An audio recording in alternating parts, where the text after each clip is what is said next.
सर्वांना नमस्कार. चला शिकूया प्रयोगातून विज्ञान. जिल्हा परिषद परभणीचा हा अनोखा उपक्रम. या उपक्रमांतर्गत आज जिल्हा परिषद केंद्रीय प्राथमिक शाळा उमरी या ठिकाणी आजचा प्रयोग उष्णतारोधक न फुटणारा फुगा हा आज आपण प्रत्यक्ष करून पाहणार आहोत. हा 8वीचा वर्ग. या वर्गातील काही विद्यार्थी हा प्रयोग करत आहेत. नमस्कार, माझे नाव धनुष संदीप गव्हाणे. नमस्कार, माझे नाव प्रशांत सुरेश गायकवाड. नमस्कार, माझे नाव सोम व्यंकटेश कटार. नमस्कार, माझे नाव नंदकिशोर अशोक गोरे. चला प्रत्यक्ष प्रयोगाला सुरुवात करूया आपण.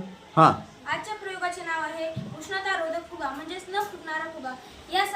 यासाठी आपल्याला लागणारं साहित्य म्हणजे आगपेटी, मेणबत्ती, फुगे, पाणी आणि नरसाळी. तर आपण कृती करून पाहूया आणि निरीक्षण करूया.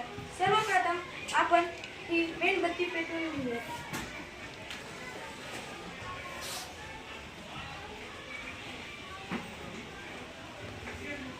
आपण ही मेणबत्ती पेटवून घेतलेली आहे. यानंतर एक फुगा फुगूया.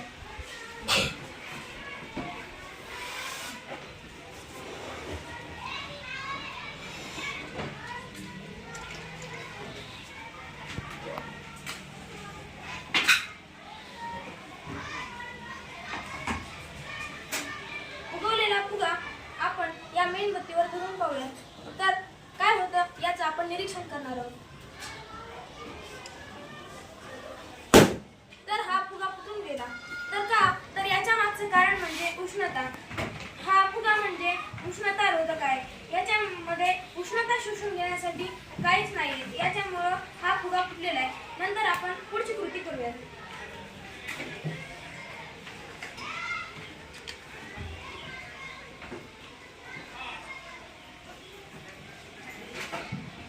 या नरसाळ्याच्या मदतीने आपण एका फुग्यामध्ये पाणी भरून घेऊया.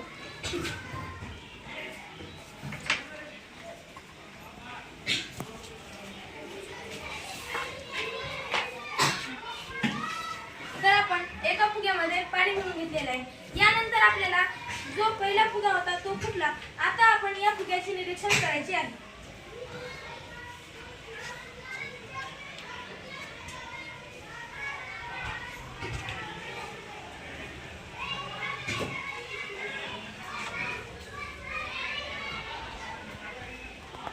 याचे निरीक्षण केल्याच्या नंतर आपल्या असं समजलं की हे फुगा फुटत नाहीये, कारण हा जो फुगा आहे हा उष्णतारोधक फुगा आहे आणि याच्यामध्ये आपण पाणी भरलेलं आहे.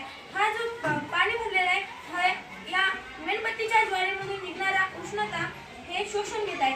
यामुळे हा फुगा फुटत नाहीये.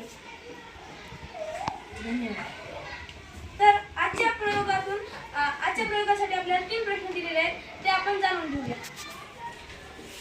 पहिला प्रश्न, उष्णतारोधक पदार्थ म्हणजे काय? दुसरा प्रश्न, पाणी भरलेला फुगा का फुटला नाही? आणि तिसरा प्रश्न म्हणजे सध्या वाहनामध्ये पाण्याऐवजी कूलंट का वापरतात? धन्यवाद. या सर्व प्रश्नांची उत्तरं तुम्ही शोधून आणायची आहेत, लिहायची आहेत. आजचा हा साधा सोपा हा प्रयोग होता.